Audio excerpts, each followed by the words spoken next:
लोग तर्क करते हुए ये दिखाई देंगे जो एस्ट्रोलॉजी न्यूमरोलॉजी में बिलीव नहीं करते कि इतना दूर बैठा ग्रह हमारे ऊपर भारी क्यों हो रहा है। क्योंकि पीके मूवी सबने देखी है, उसमें एक ऐसा ही डायलॉग है ना। तो वो लोग कहते हैं यार इतने करोड़ों मील दूर है, क्या तुम बातें करते हो, ऐसे थोड़ी होता है। ठीक है, तो उनसे सीधे सीधे पूछना, सूर्य और चंद्रमा भी तो दूर है। करोड़ों किलोमीटर दूर हैं, फिर भी इम्पैक्ट कर रहे हैं। अगर सूर्य 5 मिनट के लिए भी गायब हो जाए ना, तो जीवन खत्म हो जाएगा। या चंद्रमा थोड़ा सा भी पास या दूर चला जाए तो हम पानी में बह जाएंगे। सही बात है। सही बात है सर। ये बात तो वो मानेंगे ना कि ये सत्य है। तो सर मेरे घर के पीछे ही बीच है। अगर हम शुक्ल पक्ष में पूर्णिमा के तरफ जाते हैं तो बाहर जहाँ खाते वहां तक पानी होता है। पानी होता है। लेकिन पानी वही हम वो towards high tide towards high अमावस्या, टाइड लो टाइड हाइट है। होता है। हाँ, और अमावस्या की तरफ जाते हैं तो समुद्र इतना दूर भागता है कि पता दिखता भी नहीं किधर है अंधेरे में। तो एग्जैक्टली ये है, ये इफेक्ट है, ये चीज बिल्कुल दिखते मैंने हैं। भी correct है देखी है ये बॉम्बे सारे, में। है ना। इसका प्रूफ और क्या है, मैं क्या समझाना चाह रहा हूँ, ये आप अपनी आंखों से देख सकते हो और एक्सपीरियंस कर सकते हो, फेस कर सकते हो, तो हम बिलीव कर लेते हैं। राइट। अब क्योंकि सूर्य की एक चमक है, चंद्रमा की एक चमक है, और हम उन्हें देख पाते हैं, फील कर पाते हैं, दूसरे ग्रहों को नहीं कर पा रहे हैं। तो लोग इस बात पे तर्क करते हैं कि वो कैसे इंपैक्ट कर रहा है। बोलो जैसे सूर्य और चंद्रमा इंपैक्ट कर रहे हैं वैसे वो भी कर रहे हैं, बस फर्क है तुम देख नहीं पा रहे हो। सेम वैसे जैसे हवा को देख नहीं पा रहे हो, फील कर पा रहे हो, सब कुछ वैसा ही है। प्रैक्टिकल है सारी चीजें, है ना। समझ पा रहे हो मेरी बात।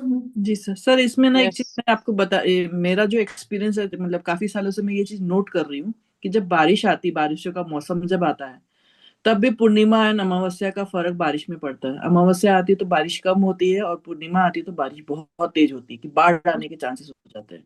बिल्कुल पॉसिबल है। इवन सर 2 नंबर वाले अमावस्या और पूर्णिमा को उनके मूड स्विंग्स इतने भयानक होते, हाँ, वो तो मैं आंखों देखी है। वो मैं तो तो हूं है। ना तो यहाँ पे, खुद नहीं बैठी हूँ। गलती से अमावस्या को किसी ने छेड़ लिया ना 2 नंबर वाले को, वही। और चिड़चिड़ चिड़चिड़ चिड़चिड़। और पूर्णिमा के चिड़चिड़ दिन होती अपने आप वो खुद ही फ्रेश रहेगा, गाने सुनेगा, बातें, उसको मिल जाता ना वो सपोर्ट और चांद का। ये है Exactly. सर, दिखता है आंखों के ये साथ। सारी चीजें मेरे हैं। ख्याल से सबको अनुभव भी हुआ होगा, 2 वालों मैं को ही ये। हूं ना, मैं तो बता रही हूँ, ये अनुभव मेरे साथ हाँ। बहुत होता है। ये चीज हाँ तो मेरा मूड सर, स्विंग होता है कि पता नहीं, मेरे को खुद को नहीं समझ में आता कि मैं क्या कर डालूंगी। तो सर जो हम सूर्य को जल चढ़ाते हैं फिर उससे क्या इम्पैक्ट होता है, उससे क्या होता है? वो अलग सर। इम्पैक्ट होता है, रेमेडीज में वो भी बताएंगे। लेकिन एक लाइन में चलो बता देता हूँ, तब तक क्या वेट करना। सूर्य को जल बस ऐसे नहीं चढ़ा दिया जाता, उसका एक प्रोसेस है। प्रोसेस ये है कि जब जल अर्पण करते हो तो एक लंबी पानी की धार बहनी चाहिए, और आप उसको ऐसे अपने सर के ऊपर से बहाते हो। तो जब सूर्य की लाइट पानी पे पड़ती है तो 7 अलग अलग कलर में विभाजित हो जाते हैं, जो हमारे सातों चक्रा के ऊपर जा रही है। तो सिंगल लाइट नहीं, उस सिंगल लाइट को अलग अलग टुकड़ों में हमारे ऊपर जा रही है। जो विबग्योर हम देखते हैं, है ना, 7 कलर करेक्ट, से बन रहा है ना, वो उनका वेरी वेल इम्पैक्ट सेड, है। वो इसलिए ऐसा किया जाता है, हर चीज के बिल्कुल। ब्यूटीफुली, जिस टाइम हम सूर्य को ब्यूटीफुली एक्सप्लेन। जल चढ़ा रहे हैं उस टाइम प्रांशु पे सर, सूर्य आपके पास उदय कोई हो रहा है, क्रिस्टल उस हो? टाइम पे इतनी रोशनी भी नहीं होती है। मतलब सूर्य की रोशनी तो हमेशा होती है, बस कभी कम कभी ज्यादा, लेकिन सही प्रोसेस तो यही है कि जब सूर्य उग रहा होता है तब जल अर्पण करना है, जब तो कोई कुछ भी कर रहा है। करेक्ट। तो चलो कोई यू नहीं, ये कैन टॉपिक नॉट। को यही खत्म करते हैं वरना बहुत लंबा जाएगा। ऑलरेडी 11:30 हो गए। सब समझ चुके हैं कंटेक्स्ट क्या है। यस जी सर। लास्ट लाइन वही है कि जिसको अगर लगता है कि बिलीव करना है कोई भी, तो बिल्कुल आप बिलीव करिए। मैं तो बस अपने थॉट आपके सामने प्रेजेंट करने की कोशिश की है, बस और कुछ नहीं, है ना। गुंजन जी कुछ कह रही हैं, फिर दीप्ति जी से बात कर लेते हैं। गुंजन जी। तो मेरी एक फ्रेंड है, वो ये एस्ट्रोलॉजिकल चार्ट देखते हैं। तो उन्होंने मुझे बोला कि आप पास्ट लाइफ में आपने बहुत काम किया है, मतलब जॉब और ये सब बहुत किया, तो फैमिली को टाइम नहीं दिया। इसलिए इस बर्थ में आप बहुत फैमिली ओरिएंटेड हो और आप जॉब नहीं करते। तो एक खाली मैं ही तो फैमिली ओरिएंटेड नहीं होंगी, और एक मैं ही ऐसी नहीं हूँ कि I think her female family oriented होती है। उसका नंबर डिलीट कर दो फोन से। और जॉब करना ये सिचुएशन पे हो जाता है ना कि। तो मैंने उनको यही पूछा कि मैं अकेली थी क्या ऐसा, कि जिसका ऐसा था। तो बहुत सारे लोग ऐसे रहेंगे, तो पास्ट लाइफ के साथ तो कहना, प्रिडिक्ट करना बड़ा मुश्किल है। नहीं, उसके माइंड में उस टाइम ये आया था, अरे तुम अकेली नहीं हो, बस मुझे अभी फिलहाल के लिए तुम्हें पागल बनाना है, मुझे अपनी जान बचानी है। उसके माइंड में उस टाइम ये चल रहा होगा। क्योंकि अगर पैसे दिए थे तो कह रहे हो वो आ गए हैं बस, और मेरे को कोई मतलब नहीं है। हाँ, नहीं क्योंकि सर क्या है कि मैंने 2-3 बार जॉब करने के लिए ट्राई किया, बट सम रीजन मैं नहीं कर पाती। वो मेरा फैमिली का भी थोड़ा उसमें चीजें आ हाँ जाती हैं, तो वो नहीं हो पाती मेरी जॉब।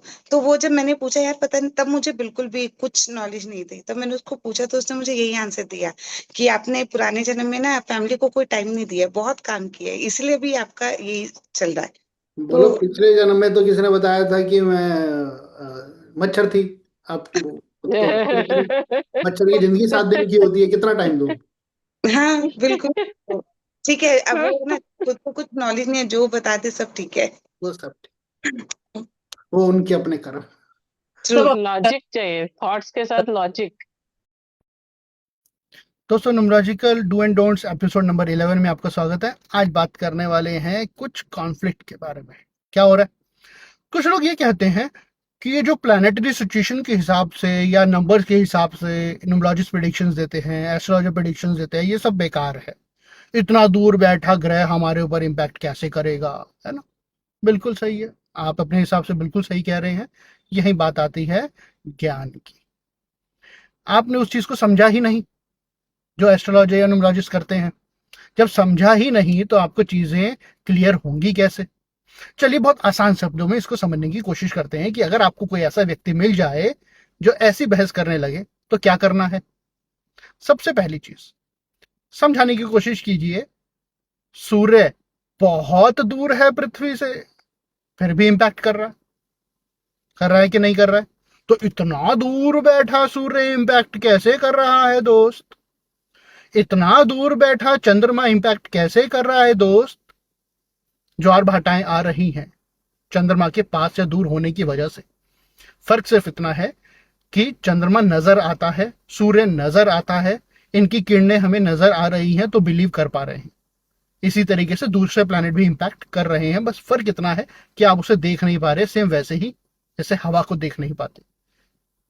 स्टिल अगर आपको कोई ऐसा व्यक्ति मिलता है जो बहस कर रहा है तो इसका एक सॉल्यूशन है। बस आपको एक चीज बोलनी है, आप सही कह रहे हैं, है ना। अब जो व्यक्ति समझने को तैयार ही नहीं है उससे बहस करके क्या फायदा। तो दोस्तों, जिंदगी आसान रखो, टेंशन लेने की कोई बात नहीं है। जो मानता है ठीक है, जो नहीं मानता राधे राधे। मिलते हैं नेक्स्ट वीडियो में।